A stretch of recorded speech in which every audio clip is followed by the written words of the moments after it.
Blackstone Audio presents White Horses by Alice Hoffman. This book is read by Rebecca Mitchell. 1. They lived in a house in Santa Rosa that was always darkest in summertime. Bedspreads were draped over the windows in the living room. Venetian blinds were drawn. The screen door in the kitchen was lined with old newspapers that filtered the sunlight through faded print. The refrigerator always held a pitcher of lemonade, made with fresh, sour lemons and tap water. Mosquitoes and long-winged dragonflies circled on the back porch, waiting for the opportunity to dart inside.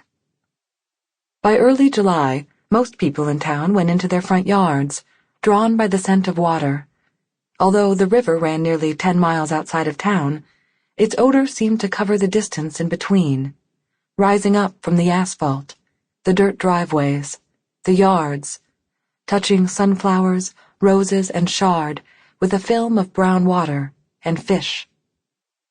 On particularly hot days, when the temperature reached 90 long before noon, the smell of the river called children out of their houses and summoned them to the tall yellow fields just outside town. And even Teresa, who never strayed far from home, went to the window and breathed in the cool air.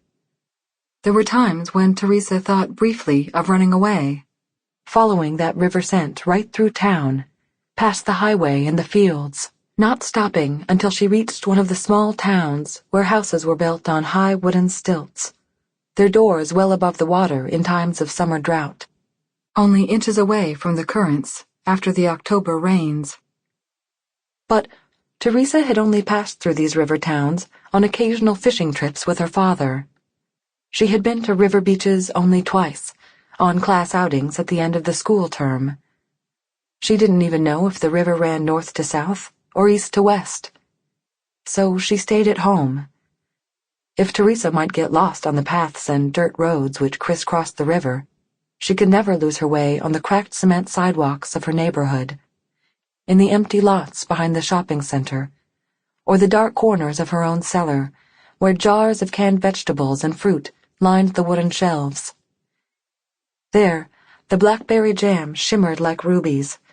Apricot preserves were the color of honey, a wonderful pale gold.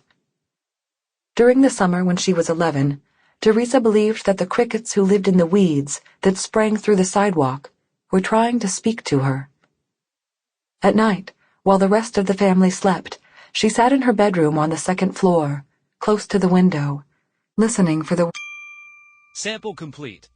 Ready to continue?